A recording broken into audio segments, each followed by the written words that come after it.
오늘 주시는 말씀은 출애굽기 34장 6절부터 9절까지 한 4절을 같이 읽었으면 좋겠어요. 한 절씩 우리 교독하도록 하겠습니다. 제가 먼저 읽고 여러분 그 다음에 여호와께서 그의 앞으로 지나시며 선포하시되 여호와라 여호와라 자비롭고 은혜롭고 노하기를 더디하고 인자와 진실이 많은 하나님이라. 천대까지 베풀며 악과 과실과 죄를 용서하리라. 그러나 벌을 면제하지 아니하고 아버지의 악행을 자손 3, 4대까지 보응하리라. 모세가 급히 땅에 엎드려 경배하며 이르되 주여 내가 주께 은총을 입었거든 원하건대 주는 우리와 동행하옵소서. 이는 목이 뻣뻣한 백성이니이다. 우리의 악과 죄를 사하시고 우리를 주의 기업으로 삼으소서. 아멘.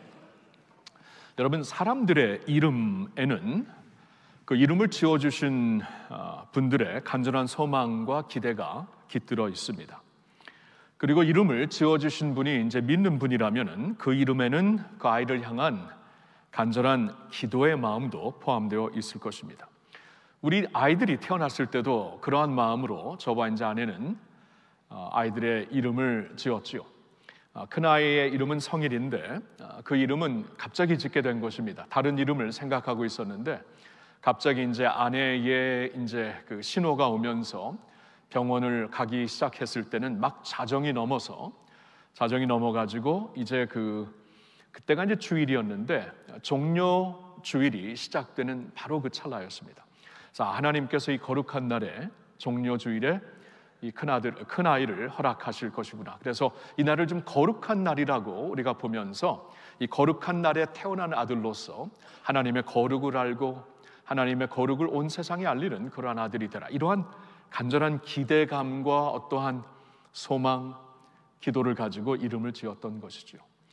둘째가 태어났을 때는 저희가 이제 첫 번째 목회를 시작하는 그러한 바로 그때였습니다. 북가주에 있는 굉장히 건조한 곳인데 특히 이제 저희가 이제 부임하기 전에는 6년 동안 그 지역에 그 북가주 캘리포니아 북쪽에 가뭄이 있었어요. 그래서 그곳에 있는 사람들은 간절히 그 비를 기다리고 있었는데 이제 그때 이제 사역을 시작하면서 이제 비를 기다리고 있는 사람들을 생각하며 이 딸이 태어나면은 하나님의 은혜의 단비를 사람들에게 이제 이렇게 줄 수 있는, 또 은혜의 단비를 먼저 자신이 알고 몰고 오는 그런 아이가 되었으면 좋겠다 하면서 은비라고 이름을 지었죠. 우리의 마음과 소망이 깃들어 있는 이름이었습니다. 아니나 다를까 6년 만에 가뭄이 끝나고 그때 애가 태어날 때 한 해 동안 비가 얼마나 왔는지 참 놀라운 일이 발생했습니다. 셋째가 태어났을 때는 그 아내가 사실 그 찬일이라는 이름을 첫째가 태어났을 때 이미 마음에 생각을 하고 있었다 그러더라고요. 우리가 이제 병원에 가면서 갑자기 그 성일이라는 이름을 지었기 때문에 그때 무슨 정신이 있었는지 저는 이제 아기가 나올 것 같아갖고 정신 없을 줄 알았는데 마음속으로 그런 생각을 했대요. 하나님이 나중에 남자아이를 또 허락하시면은 이 그 일이라는 그 돌림자를 해서 그 찬일이라고 하자, 찬양의 날, 그러한 마음을 그때 가졌다고 얘기를 하는데 셋째가 태어나기 전에 그런 얘기를 하였을 때 좀 마음이 좋더라고요. 그래서 막내 이름을 찬일이라고 하자. 그래서 이 아들을 통해 하나님께서 찬양을 받으시고 온 세상에 하나님의 찬양이 좀 이렇게 들려주는 그러한 역사가 있으면 좋겠다라고 이름을 지었던 것이죠. 이름을 지을 때는 그 이름을 지은 사람들의 간절한 소망, 마음, 또 믿는 자들은 그 기도가 깃들어 있는 것입니다. 여러분, 하나님의 이름도 있습니다. 하나님의 이름, 그냥 하나님을 일반적으로 부르는 그러한 그 단어 말고 하나님께서 자신의 이름이 이것이다라고 우리에게 가르쳐 주신 이름이 있어요. 뭐 하나님은 누구에게서 이름을 지음 받은 것이 아니죠. 스스로 영원부터 영원까지 계시는 하나님이 되시기 때문에 처음부터 스스로 갖고 계신 이름이었습니다. 근데 그 이름을 알려주시는 그러한 그 내용이 출애굽기 3장에서 나오고 있습니다. 3장 그 14절에 보니까 하나님이 모세에게 이르시되 나는 스스로 있는 자이니라. 이게 이제 이름이에요. 이름을 풀어서 쓴 겁니다. 이 원래 단어는 야훼, 이렇게 발음이 정확하지가 않습니다. 그러니까 이 그 어떠한 그 발음을 내야 되는지 학자들도 모르는데 이걸 그냥 야훼 아니면 여호와로 부르는 것이 가장 맞을 것이다 하면서 하여튼 이 역사적으로 그 이름을 야훼 아니면 여호와라고 말하고 있는데, 그 이름을 풀어서 의미를 뜻하자면은 그것은 스스로 있는 자, 하나님의 이름이 여호와라고 알려주십니다. 스스로 있는 자이니라. 또 이르시되 너는 이스라엘 자손에게 이같이 이르기를 스스로 있는 자가 나를 너에게 보내셨다 하라. 하나님이 또 모세에게 이르시되 너는 이스라엘 자손에게 이같이 이르기를 너희 조상의 하나님 여호와 야훼 곧 아브라함의 하나님, 이삭의 하나님, 야곱의 하나님께서 나를 너에게 보내셨다 하라. 이는 나의 영원한 이름이요 대대로 기억할 나의 칭호니라.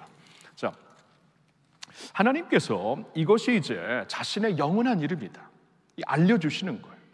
아브라함과 이삭과 야곱의 자손들에게만 알려주시는 그런 의미에서는 언약의 이름이죠. 굉장히 의미심장한 이러한 그 사건입니다. 왜냐하면 지금까지는 하나님이 그냥 천지를 창조하신 창조주 하나님, 일반적인 단어 엘로힘, 하나님이라는 이름을, 하나님이라는 그러한 그 언어로 자신을 이제 우리에게 나타내시고 우리에게 계시하셨거든요. 근데 이 순간부터 하나님은 자신의 언약의 백성들에게 자신의 언약의 이름, 그 말은 자신의 개인적인 이름, 자신의 아주 퍼스널한 이름, 인격적인 이름을 알려주시는 것이에요. 여호와이다. 자, 그러면은 사람에게도 이름 안에 어떠한 의미가 있고 그 이름이 이렇게 선포하고 있는 어떠한 이름을 지어주신 분의 마음과 뜻과 소망이 있듯이 하나님은 스스로 그 이름을 갖고 계시는데 그 이름 안에는 하나님의 간절한 소망, 그리고 하나님의 어떠한 마음, 그리고 하나님의 성품과 속성이 있는 것입니다. 이런 면에서 하나님께서 자신의 이름을 알려주셨다라는 것이 굉장히 중요하죠. 그리고 이 이름을 당신의 언약의 백성 아브라함과 이삭과 야곱의 자녀들에게, 이스라엘 백성들에게 주시는 이름이 됩니다. 자, 이 하나님의 이름이 우리와 무슨 상관이 있는가? 자, 이스라엘 백성들에게 알려주신 언약의 이름이지만 우리에게도 하나님이 주시는 이름이 됩니다. 왜냐하면 우리가 예수 그리스도를 믿는 그 순간 하나님의 언약으로 하나님과 맺어진 백성들이 되었기 때문이에요. 에베소서 2장 12절과 13절에 다음과 같은 말씀이 있습니다. 같이 한번 읽어볼까요? 그때 너희는 그리스도 밖에 있었고 이스라엘 나라 밖의 사람이라. 약속의 언약들에 대하여는 외인이요 세상에서 소망이 없고 하나님도 없는 자이더니 이제는 전에 멀리 있던 너희가 그리스도 예수 안에서 그리스도의 피로 가까워졌느니라. 아멘. 자, 12절 다시 보여주시면, 자, 이 말씀을 이제 에베소 이스라엘 백성들이 아닌 이방 백성 중에 한 민족이었던 사람들이었던 에베소 시민들에게 주시는 말씀인데, 이방인에게 주시는 말씀인데, 전에는 너희는 그리스도 밖에 있었다. 너희는 이스라엘 나라 밖의 사람이었다. 그리스도 모르고 이제 이스라엘 나라 밖의 사람들이었기 때문에 하나님의 모든 약속의 언약들에 대하여는 너희와 상관이 없었던 것이다. 그래서 하나님의 언약이 없다라는 것은 세상에서 소망이 없고 하나님도 없는 것이죠. 하나님과 이렇게 언약으로 맺어진 백성들이 아니기 때문에 소망이 없는 것입니다. 살다가 죽으면 지옥 가는 것이에요. 구원이 없습니다. 자, 그런데 13절을 보니까 그러나 이제는 전에 멀리 있던 너희가, 이방인들이 있던 너희가 그리스도 예수 안에서 그리스도의 피로 가까워졌다. 이제 하나님의 언약 백성들이 되었다, 그 말이에요. 그렇죠?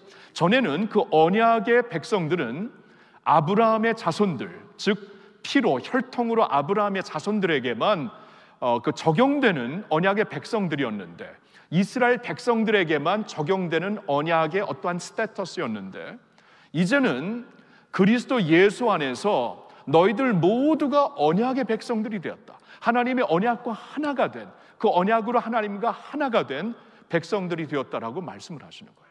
그러니까 오늘 제가 잠시 보았던 그 출애굽기 3장에 하나님께서 당신의 언약의 백성들에게만 알려주신, 그리고 언약의 백성들에게만 그 이름의 의미를 적용시켜 주신 그 하나님의 언약의 이름이 그리스도 예수 안에 있는 우리들에게도 그대로 적용되는 이름, 그 이름 안에 내포되어 있는 모든 하나님의 약속, 그 이름 안에서 선포되고 있는 하나님의 모든 속성과 모든 그의 성품이 우리에게도 적용되는 하나님의 은혜가 된다라는 것입니다. 자, 그런 의미에서 이제 하나님의 이름을 좀 보고 싶은 것이, 자, 이 하나님의 이름 야호와, 이 언약의 이름을 선포하면서 그러면 우리가 좀 이 이름에 대해서 자세히 좀 알았으면 좋겠는데, 이 이름이 의미하는 바가 무엇이고, 이 이름을 통해 우리에게 주시고자 하는 하나님의 은혜가 무엇인가, 언약의 백성들에게만 주시는 이름이기 때문에 그 이름 안에 있는 의미가 우리에게 적용이 되는데, 그 적용되는 그 이름의 의미가 무엇인가, 그것을 보기 위해서 오늘 본문을 본 것이에요. 자, 오늘 본문은 이제 하나님께서 자신의 영광을 모세 앞에서 이렇게 보여주시는 그러한 장면입니다. 자, 이 장면을 이해하려면은 바로 전장인 33장에 무슨 일이 있었는가를 우리가 좀 알아야 되는데, 그때 모세는 이러한 요구를 하나님께 드립니다. 하나님, 당신의 영광을 보여주세요. 모세가 이러한 요청을 한 이유는 지금 하나님께서 그 이스라엘 백성들과 함께 가지 않겠다고 말씀을 하십니다. 그러니까 그 이스라엘 백성들이 이제 무슨 일이 있었냐 하면은 얼마 전에 시내산에 모세가 올라가서 하나님의 율법과 하나님의 계명들을 받고 있었을 때 백성들이 밑에서 기다리다가 죄를 짓게 됩니다. 무슨 이유인지 모르겠지만 성경에 말씀을 하고 있지 않지만 어쩌면 불안했는지도 모릅니다. 리더가 안 보이니까, 40일 동안 산에 올라가서 전혀 모르겠으니까, 산에 막 번개가, 천둥이 있고 불이 있고, 그래서 깜짝 놀라고 무서운데, 두려우니까 그 당시에 백성들의 어떠한 생각대로 우리에게도 신이 필요하겠다, 하나님이 우리의 신인 건 맞는데 그 하나님을 우상으로 우리가 만질 수 있고 목격할 수 있는 어떠한 사인이, 심볼이 있었으면 좋겠다. 그래서 하나님이 그렇게 싫어하는 우상의 모습으로 하나님을 상징하는 그러한 금송아지를 만들게 됩니다. 그리고 그 금송아지 앞에서 성경을 보니까 방탕을 했다. 그러니까 그 당시에 주위에 있는 사람들은 종교를 통해 굉장히 좀 문란한 문화를 갖고 있었거든요.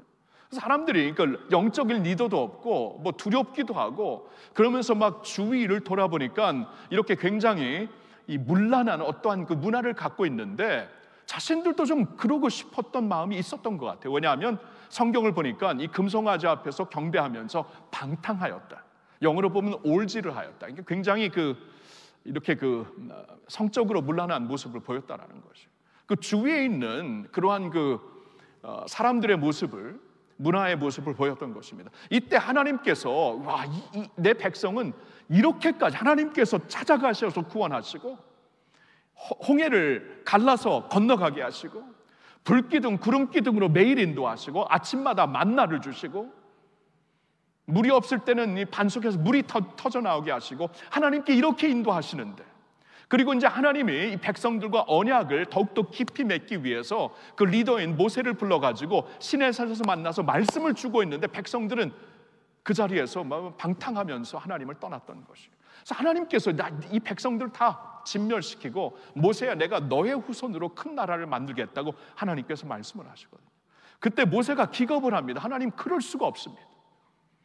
간청을 해 생명을 걸고, 하나님, 이 백성들을 불쌍히 여기시고 살려주시고, 당신의 영광이 애굽 사람들에게 이렇게 가려지지 않도록 자신의 백성을 이렇게 이끌어내서 산에서, 광야에서 죽였다라는 말을 듣지 마시고, 하나님께서 아브라함과 이삭과 야곱에게 주신 약속을 그대로 이루어 주십시오 하면서 간절히 생명을 걸고 중보 기도를 하였을 때 하나님이 마음을 바꾸십니다. 그래서 백성들을 살리십니다. 근데 그 후에 하나님이 한 말씀을 하세요. 이 백성과 함께 나는 같이 가지 않는다. 모세야, 너는 내가 말한 대로 이 백성들을 이끌고 약속의 땅으로 들어가라. 가나안 땅으로 들어가라. 반드시 들어갈 수 있도록 성공을 줄 것이다. 근데 나는 같이 안 가겠다. 이 백성은 목이 곧은 백성들이기 때문에 내가 이들과 함께하면 이들을 죽일지 모르겠다 하면서 하나님이 같이 안 가시겠다고. 그러니까 모세가 깜짝 놀래가지고, 하나님이 우리와 함께 안 가시려면은 우리가 뭐하러 거기 올라갑니까? 그냥 보내지 마세요. 우리는 이 가나안 땅에 들어가는 것이 목적이 아니라 하나님과 함께하는 것이 목적입니다. 이것을 이루면은 아무런 이 성공도 의미 없고, 그 땅에 들어가서 잘 사는 것도 의미 없고, 아무런 의미가 없습니다. 하나님이 떠나신 우리의 성공은 그게 무슨 성공입니까? 그래서 하나님한테 반드시 같이 가시라고 간청을 해요. 그때 하나님이 또 그러면 모세의 마음을 보시고 간절한 마음을 보시고 그렇게 하시겠다고 합니다. 내가 너와 함께하리라, 너희와 같이 가리라. 그때 모세가 당신의 영광을 보여주세요. 그러니까 하나님이 같이 가시겠다라는 것은 모세는 이렇게 생각을 한 것 같아요. 하나님께 같이 가시겠다, 함께 하시겠다, 그러면 하나님의 임재가 임한다는 것이 아닙니까? 임재로 성막을 성결하게 하고 백성들을 성결하게 하신 것처럼 그 임재가 임한다는 것을 의미하는데, 하나님의 임재가 임하는 것은 주의 영광이 임하는 것이라고 모세는 생각을 하고, 그러면 말씀하신 대로 우리와 같이 갈 것이면 당신의 임재로 영광을 보여주세요. 이게 바로 지금 전까지 있었던 말씀입니다. 그래서 이제 34장이 이어지는 건데, 34장에서 하나님이 모세를 이 시내산 밑에 이제 백성들이 있었고 이제 죽을래다 다시 살게 됐죠. 그리고 그 중에서 모세를 또 부르셔갖고 시내산 위로 올라오게 하십니다. 왜냐하면 하나님께서 처음으로 주신 그 십계명을, 이 돌판에 새긴 십계명을 모세가 이 그 방탕하고 있는 백성들을 보고 던져서 깨트리잖아요. 그래서 하나님께서 다시 쓰겠다 모세를 부르시고 이제 시내산에서 이 일이 있는 것이에요. 시내산에서 하나님이 이제 너가 말한 대로 내 영광을 보여주겠다, 내 임재를 너의 앞에 이제 지나게 할 것이다. 모세는 그걸 기다렸던 거. 하나님의 임재가 임해야 우리와 함께하는 것이고 성막과 백성들이 거룩하게 지는 것이 아닙니까? 죄를 지은 백성들을 거룩하게 하옵소서 하나님의 임재를 구했던 것이에요. 그러면서 하나님이 이제 당신의 임재로 영광을 보여주시는데, 하나님의 영광을 앞에서 보지 못하게 합니다. 앞에서 보면 다 죽으니까 지나가면서 뒤에서 보시게 하는데, 그때 하나님의 영광을 어떻게 보여주시는가? 눈으로 보지 않고 귀로 듣게 합니다. 하나님의 음성을 듣게 합니다. 그게 이제 오늘 본문의 말씀이죠. 다시 한번 본문의 말씀 볼까요? 6절과 7절을 다시 보면 바로 이거예요. 이때 여호와께서 그의 앞으로 지나시며 선포하시되, 이제 앞에서 하나님 보지 못하 뒤에서만 영광을 볼 텐데, 근데 지나가시면서 선포를 하세요. 이게 이제 앞에서는 볼 수 없는 하나님의 영광인데, 선포하시되 여호와라 여호와라, 야훼라 야훼라, 하나님의 그 이름을 선포를 하세요. 백성들에게 주신 이름, 그 하나님이 언약의 백성들에게만 주시고 적용시켜 주신, 특권으로 주신 그 언약의 이름을 선포하세요. 이름을 선포하세요. 이게 하나님의 영광입니다. 이름을 선포하시고 그 이름과 함께 하나님의 속성을 선포하십니다. 자, 이름에는 그 속성이 있다 그랬죠. 이름에는 그분의 모습이 있다 그랬죠. 이 속성, 이름과 함께 그 이름이 내포하고 있는 하나님의 속성, 하나님의 성품을 선포하는 거였어요. 하나님은 자비롭고 은혜롭고 노하기를 더디하고 인자와 진실이 많은 하나님. 7절에 보니까 인자를 1000대까지 베푸시는 하나님, 악과 과실과 죄를 용서하시는 하나님, 그러나 벌을 면제하지는 아니하고 아버지의 악행을 자손 3세대까지 보응하시는 하나님, 이렇게 선포를 하죠. 자, 여기서 이제 우리에게 주신 하나님의 이름을 좀 구체적으로 보았으면 해요. 여기서 하나님께서 이름을 주시는데, 당신의 이름을 당신의 백성들, 구원받은 백성들만 받을 수 있고 그 이름이 의미하는 바를 삶에 적용할 수 있고 이름에서 약속하는 바를 우리가 붙잡을 수가 있는 것인데, 그 이름과 함께 선포되는 하나님의 속성이 무엇인가, 하나님의 성품이 무엇인가, 자, 이걸 보라는 거예요. 이걸 하나씩 이제 잠시 좀 생각을 해보겠는데, 그 이름과 함께 선포되고 있는 하나님의 영광은 뭐예요? 자비롭다. 하나님의 자비로운 성품입니다. 자비롭다, 불쌍히 여긴다라는 것이죠. 불쌍히 여긴다. 조금 전에 이스라엘 백성들은 자신을 구원하신 하나님을 이렇게 완전히 거부하고 하나님의 마음을 완전히 찢었습니다. 그렇죠? 이 음란한 모습으로, 방탕한 모습으로 우상을 숭배했습니다. 그런데 하나님은 그들을 불쌍히 여기세요. 긍휼히 여기세요. 그들을 살려주세요. 이게 하나님의 이름에서 우리가 볼 수 있는 하나님의 성품이라는 것입니다. 오늘 우리에게도 마찬가지죠. 너희 죄가 주홍 같을지라도 어떻게 합니까? 눈처럼 희어질 것이요, 너희 죄가 진홍같이 붉을지라도 양털까지 희게 되리라 라고 말씀을 하세요. 하나님, 긍휼하신 하나님, 그 이름이 선포하시는 그 하나님의 모습은 또 그 이름에서 적용되는 하나님의 축복은 긍휼이다. 우리를 향한 하나님의 긍휼이다, 그 말이. 그리고 긍휼함과 자비롭고 은혜롭고. 은혜라는 것은 거저 주시는 하나님의 은총이에요. 거저 주시는 것. 아무런 자격이 없는 자들에게, 합당하지 않은 자들에게 호의를 베푸시는 것입니다. 그렇죠? 성경을 보니까 우리가 아직 죄인 되었을 때에 그리스도께서 우리를 위하여 죽으심으로 하나님이 우리를 향한 자신의 사랑을 확증하셨느니라 들으셨나요? 우리가 아직 죄인 되었을 때에, 아무런 자격이 없었을 때, 여전히 하나님을 모르고 하나님을 부인하고 죄 가운데 살고 있었을 때 하나님이 당신의 아들을 보내시어서 우리를 위해 죽게 하심으로 우리를 향한 자신의 사랑, 그냥 값없이 주시는 호의를 증명하셨다. 이게 하나님이세요. 우리 하나님. 그 하나님의 이름에는 하나님의 은혜가 내포되어 있는 줄로 믿습니다. 그리고 세 번째로 뭐라고 하십니까? 노하기를 더디하신다. 여호와 하나님의 그 이름에는 노하기를 더디하시는 하나님의 성품이 같이 따라오고 있는 것이. 노하기를 더디한다. 이거 얼마나 감사한 말입니까? 하나님이 노하기를 더디하지 아니하신다면, 여기서 이렇게 하나님 앞에 굳건히 서서 예배 드릴 수 있는 자 누가 있겠어요? 여기서 이렇게 하나님의 거룩한 말씀을 전할 수 있는 자 누가 있겠어요? 노하기를 더디하시지 아니한다면. 여러분, 그리스 그 신화를 보니까 프로메테우스라는 한 신이 그 인류에게, 그 제우스의 가장 으뜸되는 신의 뜻을 거역하고 사람들에게 불을 선물합니다. 이 제우스가 불을 뺏었거든요.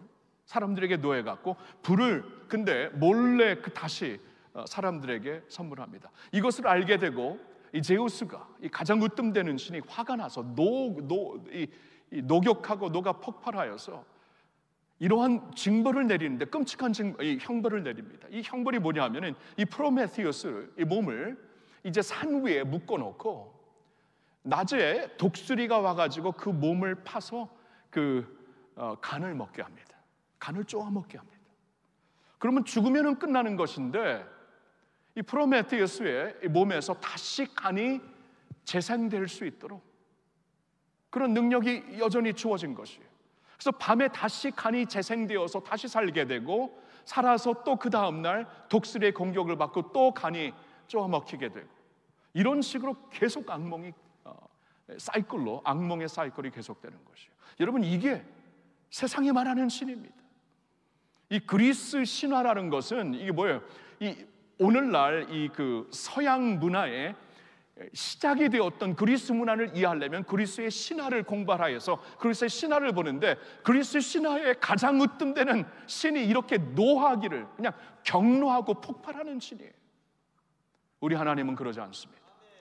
우리 하나님은 노하기를 더디하시고 오래 참으시는 하나님이 되십니다. 오래 참으시는 하나님. 그래서 우리의 죄를 용서하시고 돌아올 때까지 기다리시는 아버지가 되시는 것이에요. 얼마나 감사한지. 그 이름에 선포되고 있는 하나님의 모습이 하나님의 성품입니다. 그리고 또 뭐라고 하십니까? 여기 보니까 그 여호와의 이름과 함께 그의 인자와 진실이 많은 하나님이라 하고 그의 속성을 선포하고 있어요. 인자와 진실이 많은 하나님이다. 여러분, 이 말은 인자와 진실이 영어로 보니까 abounding 한다, 이 넘쳐 흐른다, 그 말이에요. 인자, 그렇죠? 어머니와 같은 따뜻한 마음으로 감싸주시는 주의 인자하심, 그리고 주의 진실, 주의 진리라는 것입니다. 우리가 붙잡을 수 있는 영원한 진리, 그 진리가 넘쳐서 우리에게 임하게 되는 인자와 진실이 넘치는 하나님이 되신다라는 것이에요. 그래서 그 하나님의 모습을 가까이서 목격했던 한 제자가 있었죠. 하나님께서 육신을 입고 이 세상에 오셨을 때, 예수 그리스도로 오셨을 때 그를 가까이서 보면서 하나님의 영광을 주목했던 한 제자 요한은 그의 영광을 이렇게 말하고 있습니다. 요한복음 1장 14절에 하나님이 육신을 입고 우리 가운데 거하시매 우리가 그의 영광을 보니 아버지의 독생자의 영광이요 은혜와 진리가 충만하더라. 아버지와 똑같은 영광을 갖고 계신 그 예수님, 거기서 우리가 직접 목격하고 알 수 있는 것은 은혜와 진리가 충만하신 하나님, 이러한 하나님이 우리 하나님인 줄로 믿습니다. 이름에서 증명이 되는 것이, 계속 말씀을 합니다. 7절에 보니까 인자를 1000대까지 베풀며, 인자를 1000대까지 베푼다는 것, 영원하다라는 것입니다. 영원한 인자, 영원한 사랑을 베푸신다라는 것이죠. 여러분, 이 영원하다라는 것, 끝이 없다라는 것 얼마나 감사합니까? 하나님의 인자하심이, 당신의 백성들을 향한 하나님의 인자하심이 영원하지 아니한 것이라면, 어느 순간 놓쳐버리고 모른다 하는 그러한 하나님의 인자라면은 우리에게 무슨 소망이 있겠어요? 여러분, 하나님께서 언약으로 우리와 이렇게 하나가 되었을 때 우리를 이렇게 잡아주십니다. 사실 언약은 이 두 상대방이 서로 언약을 맺는 것인데, 근데 우리는 신실하지가 않아요. 우리는 살다가 하나님의 손을 놓칠 때가 있어요. 아니, 어쩔 때는 죄악 가운데 살면서 죄인지도 모르면서 하나님을 손을 놓고 산지도 멀리 되었는데, 많이 되었는데 전혀 의식하지 못하는 우리가 될 수 있지만, 하나님은 여전히 우리의 손을 놓지 않고 계십니다. 이게 소망이죠. 이렇게 놓지 않고 계시니까, 그렇죠? 1000대까지 영원히 그의 인자하심을 베푸시는 하나님이 되시는 줄로 믿습니다. 그리고 또 뭐라고 하십니까? 그의 이름과 함께 선포되는 그의 속성이, 여기 보니까 악과 과실과 죄를 용서하신다. 그냥 죄악을 용서하신다 그러지 않고 악과 과실과 죄를 용서하신다. 모든 종류의 죄를 다 이렇게 포함을 하는 것이에요. 여기 악이라는 것은 성경에 보니까 이 악이라는 것은 우리의 삐뚤어진 모습을 가리키고 있습니다. 영어로 보니까 wickedness로 나와 있어요. 우리의 삐뚤어진 원래 모습을 가리키는 것이에요. 원래부터 목이 곧고 마음이 완고하여 삐뚤어진 우리의 모습을 가리키는 이 단어가 여기서 사용하는 악, wicked이라는 것입니다. 그리고 과실이라는 것은 rebellion이에요. 영어로 보니까 rebellion, 반항한다, 고의적으로 반항한다. 죄를 죄로 알면서도, 악을 악으로 알면서도 그대로 그 악을 실천하며 반항하는 것이다. 여러분, 우리가 그럴 때가 있잖아요, 그렇죠? 죄인 줄 모르고 지을 때도 있지만 죄인 줄 알면서도 그대로 합니다. 이게 우리의 모습이에요. 이 rebellion, 우리의 그 과실이라는 거예요. 그리고 세 번째로 사용된 이 죄라는 것은, sin이라는 것은 원어로 하나님의 영광에 미치지 못한다는 것이에요. 우리가 아무리 애쓰고 노력해도 하나님의 기준에 다다를 수 없는 우리의 운명적인 모습, 죄 가운데 태어나서 죄 가운데 죽을 수밖에 없는 우리의 운명적인 모습을 보여주시는 거예요. 근데 하나님은 이러한 모든 wickedness, 악, 이러한 모든 rebellion, 과실, 이러한 모든 sin, 죄를 다 용서하신다고 말씀하고 있어요. 요한일서 1장 7절에 보니까 하나님은 예수의 피로, 당신의 독생자 예수의 피로 우리를 모든 죄에서 깨끗하게 하신다고 말씀하십니다. 모든 죄에서. 이게 하나님의 이름에 담겨져 있는 하나님의 속성입니다. 그러면서 한 가지 더 말씀을 하시죠. 그것은 하나님은 벌을 면제하지 않고 아버지의 악행을 자손 3세대까지 보응하게 하신다고 말씀을 하십니다. 이게 무슨 말씀입니까? 아버지의 악행을 자손 3세대까지 보응하시다, 면제하는 게 아니라, 그러니까 죄를 죄로 하나님은 인정하신다라는 거예요. 죄를 그냥 못 본 차지는 않겠다라는 거죠. 용서는 하시지만 죄는 죄라고 하나님은 인정을 하시고, 그 말은 죄의 결과가 따른다는 것이에요. 용서를 받았지만 죄의 결과가 따르기 때문에 여러분, 우리가 함부로 죄를 지을 수가 없는 것입니다. 여기서 하나님은 하나님의 정의와 공의를 말씀하시는 거예요. 만일 하나님의 정의와 공의가 없이 하나님의 긍휼과 하나님의 용서만 말씀하신다면 이 세상에서 죄에서 돌이킬 사람이 어디 있겠어요? 하나님을 두려워할 사람이 어디 있겠어요? 우리도 하나님의 공의와 정의가 적용되지 않는다면 우리 죄에서 안 돌이킵니다. 죄를 남용하고 말 것이에요. 그러나 하나님은 이렇게 3, 4대까지 정의와 공의를 통해 죄의 결과가 너희와 너희 자손들에게 3, 4대까지 임하는 것이다. 그러니까 정신 차리라 그런 것이죠. 너가 정신 차리지 아니하면 그 죄가 너와 너희 자손들에게 임하게 되는 것이라고, 이 결과가 임하게 되는 것이라고 말씀을 하시는 거예요. 그러니까 우리가 번쩍 깨어서 이러면 안 되겠지, 우리 자식들을 위해서도 내가 이렇게 살면 안 되겠지 하면서 우리가 정신 차리고 돌아온다는 것입니다. 근데 돌아오기만 하면 하나님은 우리를 용서하시고 모든 죄에서 우리를 씻어주시는 줄 믿습니다. 그리고 3, 4대까지 임하는 죄의 결과가 도리어 1000대까지 이르는 하나님의 인자로 변하게 될 줄로 믿습니다. 여러분, 그래서 족보가 있는 것이죠. 계보가 있는 것이에요. 그 계보를, 예수님의 계보를 봐도 이게 매춘부에 있었던 사람들, 뭐 살인죄, 간음죄, 이런 사람들 다 있어요. 근데 이러한 그 계보를 통해서 그러나 예수 그리스도 안에 있는 자에게는 새로운 피조물이 다시 시작할 수 있다. 3, 4대까지 임할 수밖에 없었던 죄의 결과가 그리스도 예수 안에서 씻음받고 새롭게 되었을 때 1000대까지 이르는 하나님의 인자가 되시는 것입니다. 여러분, 오늘 말씀이 이런 말씀이에요. 그 이름을 우리에게 주셨는데, 그러니까 주님의 이름, 그 이름을 아무에게 주시지 않았습니다. 그렇죠? 우리 교회에서 제 아내에게 종선아라고 부를 사람 저뿐이 없어요. 그렇죠? 여러분, 그렇게 부르면 안 됩니다. 그렇죠? 이거 완전히 주책이에요. 그럴 수가 없죠. 근데 저는 부를 수 있어요. 왜냐하면 아내니까. 우리가 있잖아요. 하나님의 이름을, 그 언약의 이름을 부를 수 있다는 것은 엄청난 축복이에요. 아무에게 주어진 게 아닙니다. 언약으로 맺어진 백성들만 진정한 의미로 부를 수 있는 하나님의 의미가 된다라는 것이, 이름이 된다라는 것이. 그럼 하나님의 이름을 부를 때마다 그 이름 안에 포함되어 있는 이 엄청난 하나님의 속성, 하나님의 성품, 이름과 함께 그 안에 깃들어 있는 하나님의 모든 모습이 우리에게 적용되는 하나님의 은혜이다. 우리에게 함께 주시려는 하나님의 은총이다. 그 말씀이에요. 그 말씀. 여러분, 그러니까 우리는 주의 이름을 부를 때마다 그 이름을 찬양하면서 그 이름에 우리의 인생을 걸 수가 있는 것입니다. 그렇죠? 그 이름과 함께 하나님이 우리에게 주시고자 하는 그 신실한 은혜를 붙잡고 살 수가 있는 것이에요. 그래서 성도 여러분, 한번 주의 이름을 불러보겠는데, 여러분, 주의 이름을 오늘날 이 신약 시대에 살고 있는 우리 백성들, 물론 여호와라고 부를 수도 있지만 그의 이름을 우리가 이제 성경으로 보고 또 우리 그 기독교 전통으로 보아도 어떻게 그의 이름을 부르냐 하면 이렇게 부릅니다.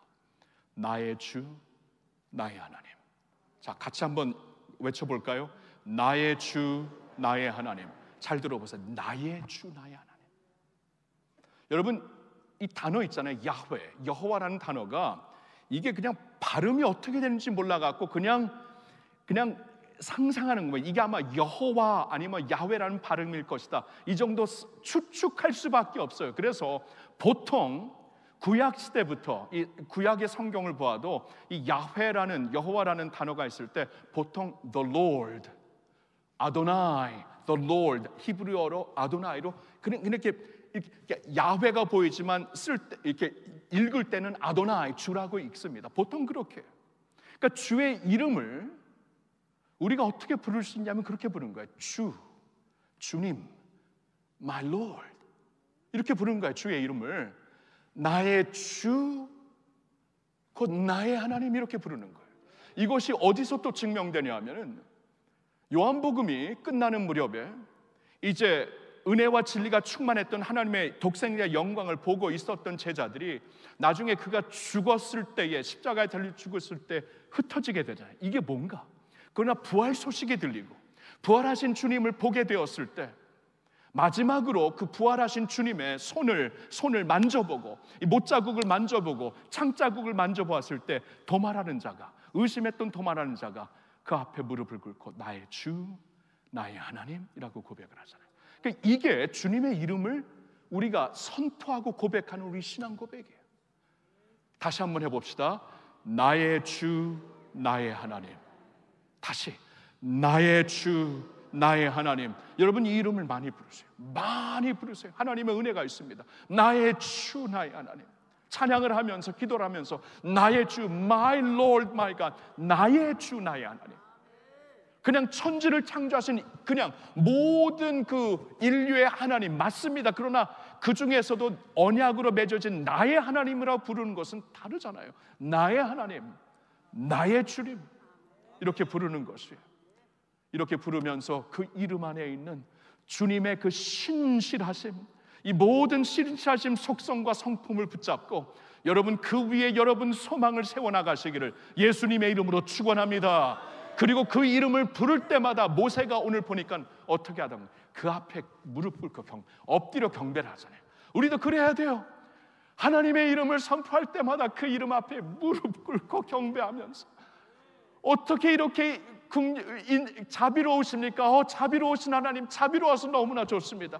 어떻게 이렇게 은혜가 많습니까? 이렇게 아무런 자격이 없는 자에게 오늘도 은혜를 주시는군요. 어떻게 이렇게 노를 더디하십니까? 오늘도 기다려주시고 참으시는 하나님, 인자와 그 진리로 오늘도 넘치게 하시는 하나님, 3, 4대까지 죄악의 어떠한 결과가 임하게 될지라도 돌아서면은 반드시 씻어주시고 도리어 1000대까지 그의 인자를 맛보게 하시는, 경험케 하시는 우리 하나님, 그의 이름을 부를 때마다 그 이름의 의미를 기억하면서, 그렇죠?